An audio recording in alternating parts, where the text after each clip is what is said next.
નમસ્કાર વિદ્યાર્થી મિત્રો, આજે ફરી એક ગુજરાતી ગ્રામરનો ટોપિક લઈને OSF પ્લેટફોર્મ પરથી હું વનિતા ગોટી આપની સમક્ષ રજૂ કરીશ. વિચાર વિસ્તાર.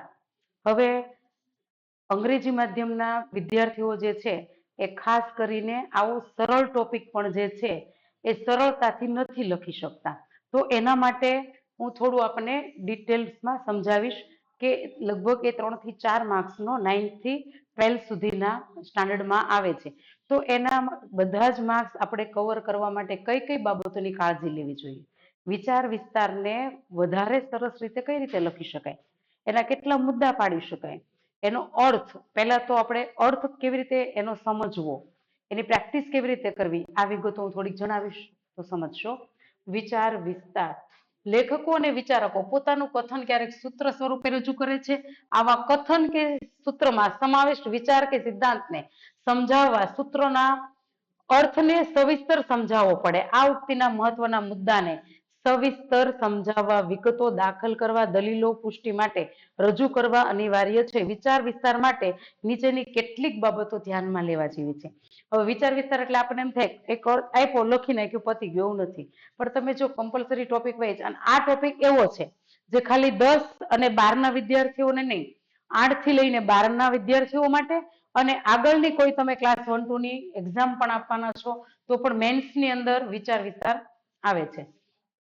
તો સૌથી પહેલા બાબત કઈ કે વાક્ય, કથન કે કંડિકામાં અથવા સૂત્રમાં મુખ્ય વિચારને શોધી તેની સ્પષ્ટતા સવિસ્તર કરવી. આ માટે તેના મૂળ અર્થને સમજવો જોઈએ. જે પણ પંક્તિ આપી છે, કોઈ કંડિકા આપી છે કે કોઈ એક વાક્ય આપ્યું છે, તો એનો અર્થ પહેલા સમજવાનો.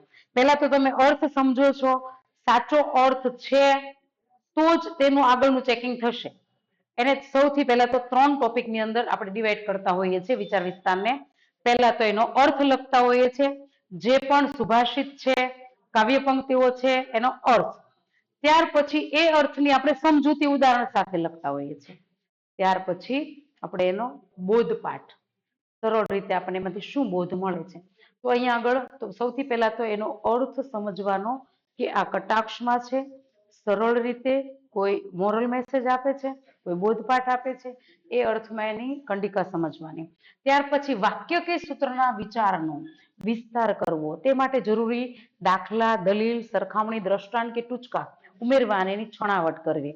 મીન્સ કે તમે હવે પછીનો ટોપિક સમજૂતી પછીનો, સમજૂતીની અંદર જો આખી વ્યવસ્થિત સમજૂતી લખી છે તો જ તમારા પરીક્ષક જે છે એ આગળના ટોપિકને ચેક કરશે. એ ખાસ જોવાનું, કારણ કે તમે અર્થ જ સાચો નથી લખ્યો તો ખ્યાલ જ છે કે એની છણાવટ, સમજૂતી કે એક્સપાન્ડ ધ મિનિંગ એ સાચો નથી લખ્યો. એટલે અહીંયા આગળ તમારે પહેલા તો એની પંક્તિને સમજ્યા પછી એનો વિસ્તાર કરવાનો છે. તમારા મૌલિક વિચારો એમાં ઉમેરવાના છે, ઉદાહરણો આવી જોઈએ, તર્ક, દલીલ સહિત એ વાતને તમારે રજૂઆત કરવાની છે ટોપિક પરની. ત્યાર પછી લખાણ અતિ લાંબુ ન થવા દેવું. તમે એકની એક વાત વારંવાર રિપીટ કરતા હોય, પુનરાવર્તન ન થવું જોઈએ.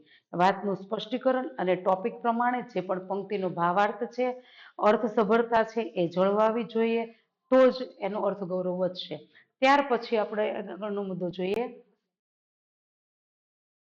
કે વિચાર વિસ્તારમાં આવેલા વાક્યો નિશ્ચયાત્મક, અભિપ્રાય અથવા રૂપક હોય છે. તેને અનુરૂપ દલીલો સાદી સરળ ભાષામાં રજૂ કરવી.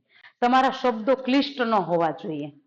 એ સરળ એટલે જ વિચાર વિસ્તાર. તમારા ભાષા મૌલિક અને સાથે સરળ ભાષાની અંદર એ રજૂઆતો હોવી જોઈએ. વચ્ચે વચ્ચે આશ્ચર્ય ઉત્પન્ન કરે તેવા પણ વાક્યો ઉમેરાવા જોઈએ કે આવું ન કરી શકાય, કરી શકાય એવી તર્કસંગત દલીલો પણ હોવી જોઈએ કે જેનાથી તમે આ ટોપિક જે છે એ ખરેખર સમજી શક્યા છો એનો આપણને પુરાવો પ્રાપ્ત થઈ શકે. આગળનું જોઈએ આપણે.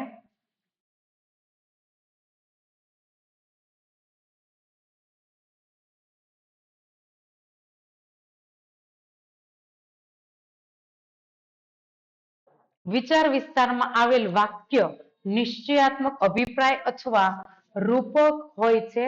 તેને અનુરૂપ દલીલો સાદી સરળ ભાષામાં રજૂ કરવી. જે પણ તમે દલીલો રજૂ કરો છો વિચાર વિસ્તારની અંદર, સરળ સાદી ભાષા હોવી જોઈએ. બરાબર. એ ઘણીવાર અસમંજસ ભાષા જે છે એ પણ તમારા માર્ક ગુમાવતા હોય છે.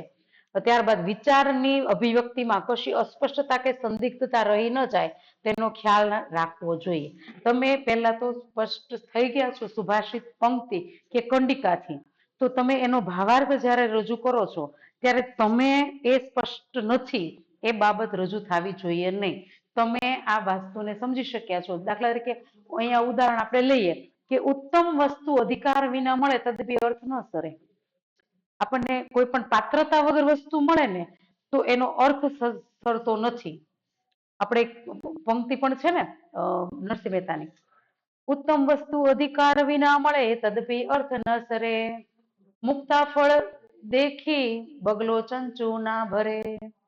અથવા તો એક ઉદાહરણ એમાં પણ આપેલું છે કે બરણી જે છે એ ઘીનો સ્વાદ નથી લઈ શકતી. બરણી છે એ ઘીનો સ્વાદ, બરણીની અંદર તમે ઘી નાખો તો એને વેલ્યુ એની ખબર નથી કે આની અંદર 2000 નું કિલો જે છે એ એટલું કિંમતી ઘી છે, કારણ કે એની પાત્રતા નથી. એમ કોઈ પણ પાત્રને શ્રેષ્ઠ ગણાતી વસ્તુ, પદાર્થ, જ્ઞાન, ઉપાધિ એમ કઈ પણ લાયકાત વગર પ્રાપ્ત થાય, અનાયાસ મળી જાય તો તેવી વસ્તુ માત્ર મેળવવી એ વ્યક્તિની વિશેષતા કે ગૌરવમાં વધારો કરતું નથી. એ માટે પાત્રતા ઊભી કરવી પડે. સહજ મળે તો એને ટકાઉ ગુણવત્તા હોવી જોઈએ. તમને ઊંચું સ્થાન મળી જાય પણ ઘણીવાર તમારી પાત્રતા ન હોય તો એ ટકી શકતું નથી. તો અહીંયા આગળ આ અર્થ પહેલા સ્પષ્ટ થવો જોઈએ, પછી તમે અર્થ આટલો લખ્યો ત્યાર પછી એની અંદર તમારે સમજૂતી લખવાની છે.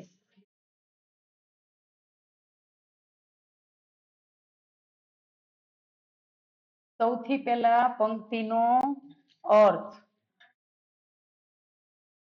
ત્યાર પછી અર્થ એકદમ સાચો હશે તો જ તમારી આગળની પંક્તિ ચેક થશે. ત્યાર પછી સમજૂતી, એક્સપાન્ડ ધ મીનિંગ, ત્યાર પછી બોધપાઠ, મોરલ મેસેજ. આ 3 ટોપિકની અંદર આ ટોપિક વ્યવસ્થિત રજૂઆત કરવાની રહેશે તો જ તમારા આના સંપૂર્ણ માર્ક તમને મળશે. ત્યારબાદ આ લખાણની અંદર અલ્પ વિરામ, પૂર્ણ વિરામ, આશ્ચર્ય ચિહ્ન, તિર્યક રેખા જેવા ચિહ્નો જ વિરામ ચિહ્નો જે છે એનાથી યુક્ત લખાણ હોવું જોઈએ. જોડણી શુદ્ધિની કાળજી રાખવી જોઈએ તો જ આના સંપૂર્ણ માર્ક મળે છે. નહીતર ગ્રામેટિકલ ભૂલો જે છે, વ્યાકરણની ભૂલો છે, એના લીધે પણ તમારા માર્ક તમે ગુમાવી શકો છો. આગળનું હજુ એક ઉદાહરણ આપણે જોઈએ.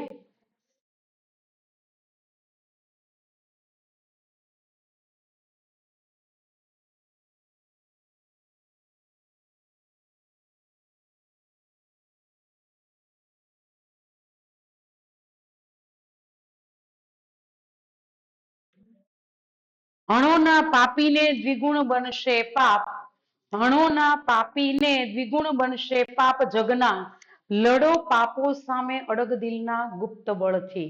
તમારે છે ને પાપીને અહીંયા અર્થની અંદર પહેલા તો પંક્તિ આખી સમજો. હણોના, હણો એટલે મારો નહીં, પાપીને એટલે પાપી વ્યક્તિને નથી મારવાના. જેમ કે યુધિષ્ઠિર, તમને એક ઉદાહરણ આની અંદરથી ખાલી સમજવા માટે કહું કે દ્વિગુણ બનશે પાપ જગના, તમે પાપીને મારી નાખશો ને તે જગતના પાપ જે છે ને એ 2 ગુણા બની જશે. લડો પાપો સામે, પાપની સામે લડવાનું છે, પાપીને નથી ખતમ કરવાનું. અડગ દિલના ગુપ્ત દળથી, તમારા બળ જે છે અંદરનું જે છુપું બળ જે છે એનાથી લડવાનું છે. આના માટે એક પંક્તિ માટે સમજવા માટે એક ઉદાહરણ આપું કે યુધિષ્ઠિર જ્યારે મહાભારતનું યુદ્ધ જીત્યા ને ત્યારે એની અંદર એક અફસોસ હતો કે મારે દુર્યોધનને નહોતો મારવાનો, મારે દુર્યોધનની અંદર રહેલી દુષ્ટ વૃત્તિને મારવાની હતી અને મારાથી મરાઈ ગયો દુર્યોધન. એટલે કહેવાનો મતલબ આપણે પાપીઓને નથી મારી નાખવાના, એની અંદર ખરાબ તત્વો છે એને મારવાના છે કે જેથી કરીને ભવિષ્યની અંદર આવા અનેક પાપીઓ જે છે એ ઉત્પન્ન ન થઈ શકે. કવિનું કહેવું છે કે પાપીને હણવાથી ક્યારેય પાપનો અંત આવે ખરો? પાપી તો હવે પછી તમે એની સમજૂતી લખી શકો તો પાપમાં વધારો કરે જ છે, પરંતુ પાપીને મારવાની ઘાતક ક્રિયાથી શું બીજું પાપ થતું નથી. કવિ કહે છે કે મારવું હોય તો પાપને મારો, પાપના મૂળનો નાશ કરો, એ પણ અડગ દિલના. તમારે અંદર એક અડગતા, દ્રઢ નિશ્ચય હોવો જોઈએ હું આ ખોટે તત્વને મારી રહ્યો છું.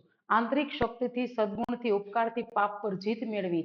ઈશુએ કહ્યું છે તેમ કોઈ તમારા એક ગાલે તમાચો મારે તો બીજા ગાલે ધરવો, પરંતુ સામે પર પ્રહાર કરવાનું નથી. આપણે મારવાનું નથી, અહિંસાથી કામ કરવાનું છે. ગાંધીજીએ જે 14 વ્રતોનું પાલનની વાત કરી તેની અંદર અહિંસાની વાત અહીંયા આગળ રજૂ કરવામાં આવી છે. ત્યારબાદ તમે છેલ્લે એની અંદર બોધપાઠ લખી શકો છો કે આ પંક્તિની અંદર અથવા તો પ્રસ્તુત પંક્તિની અંદર પંક્તિકારે આપણને પાપીને મારવાની નહીં, પણ એની અંદર ખરાબ તત્વો જે રહેલા છે તેને મારવાની વાત કરેલી છે.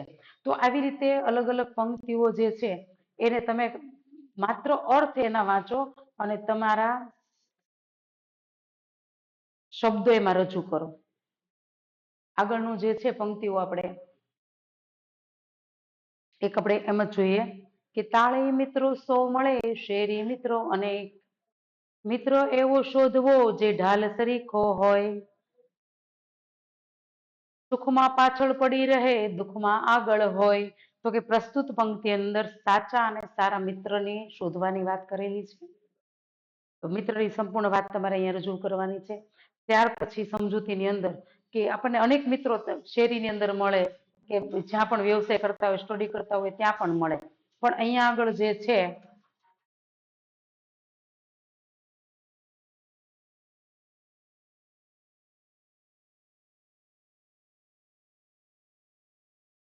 મિત્ર ને સાચા મિત્રને ઓળખવાની વાત કરી છે. એમ શાસ્ત્રમાં પણ કહેવાયેલું છે કે સાચો મિત્ર અને સારો મિત્ર કયો તે શોધવો.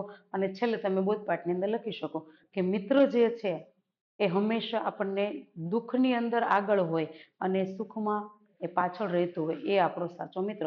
આવી રીતે અલગ અલગ પંક્તિઓના માત્ર અર્થ સમજો અને મૌલિક વિચારો રજૂ કરશો તો ચોક્કસથી તમને માર્ક મળશે. ભાષા શુદ્ધિની કાળજી રાખવાની, ગ્રામર જે છે વ્યાકરણીય ભૂલો ન થાય તેની કાળજી રાખવાની, અને સંપૂર્ણ ફૂલ સ્કેપની અંદર તમે વ્યવસ્થિત લખી શકો. ઘણીવાર તમે શોર્ટ લખીને આવતા રહ્યો છો તો પણ તકલીફ પડે છે. તો આ બાબતની કાળજી રાખશો તો વિચાર વિસ્તારના સંપૂર્ણ તમને માર્ક મળી શકશે. જય હિન્દ, જય ભારત.